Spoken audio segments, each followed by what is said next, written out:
So recently Qatar Airways ने अपना Boeing airplane 737 max का ऑर्डर कैंसिल करके वापस एयरबस की तरफ शिफ्ट कर लिया है।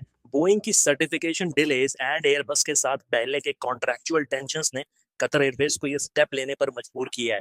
ये ऑर्डर 2022 में कतर एयरवेज ने प्लेस किया था, जिसमें 50 बोइंग 737 मैक्स के लिए कॉन्ट्रैक्ट साइन किया गया था। कतर एयरवेज ने ये करके ये दिखाया है कि timing and reliability is more important than brand loyalty. ये डिसीजन एक स्ट्रेटेजिक वेकअप कॉल है कि एयरप्लेन्स के ऑर्डर सिर्फ बड़े नाम देख के नहीं लेने चाहिए। Safety, delivery timeline and manufacturer transparency भी बहुत इंपॉर्टेंट है। एयरलाइंस रेटिंग डॉट कॉम ने 2025 के सेफेस्ट फुल सर्विस एयरलाइंस की रैंकिंग जारी की थी, जिसमें Qatar Airways, Emirates airlines and Etihad Airways तीनों टॉप 5 में शामिल थे, जो उनकी robust safety standards, modern fleet and rigorous compliance की वजह से है। और कमाल की बात यह है कि इस लिस्ट में कोई भी इंडियन एयरलाइन शामिल नहीं है, ना एयर इंडिया, ना इंडिगो, ना स्पाइस जेट, किसी का भी नाम नहीं है, जो एक क्लियर सिग्नल है कि हमारी एयरलाइंस को अपने सेफ्टी बेंचमार्क्स एंड ऑडिट्स पर सीरियसली काम करने की जरूरत है। अहमदाबाद में एयर इंडिया के ट्रैजिक ड्रीम लाइनर क्रैश के बाद जब पूरे देश की नजरें एयरलाइन सेफ्टी पर है, तब ये और भी जरूरी हो गया है कि एयर इंडिया अपने fleet assessments, pilot training, aircraft maintenance protocols and OEM partnerships को ग्लोबली टॉप रेटेड कैरियर्स जैसे Qatar Airways, Emirates and Etihad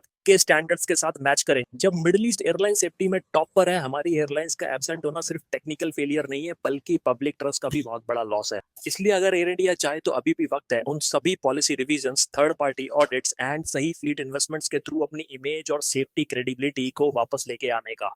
We as Indians have strong trust and confidence in the abilities of Tata Group। लेकिन एक बात हम सबको याद रखनी चाहिए, एयर इंडिया टाटा ग्रुप के अंडर में है, और अगर किसी पर भरोसा किया जा सकता है तो वो लेगेसी सिर्फ टाटास की है। I strongly believe in sir Ratan Tatas legacy, but इतना समझना होगा कि इतना बड़ा ट्रांसफॉर्मेशन एक दिन में नहीं होता। सिर्फ 3 साल हुए हैं टाटास को एयर इंडिया संभाले हुए, और ये शॉर्ट टाइम फ्रेम में उन्होंने काफी बोल्ड स्टेप्स लिए हैं, from modernising the fleet to improving passenger experience.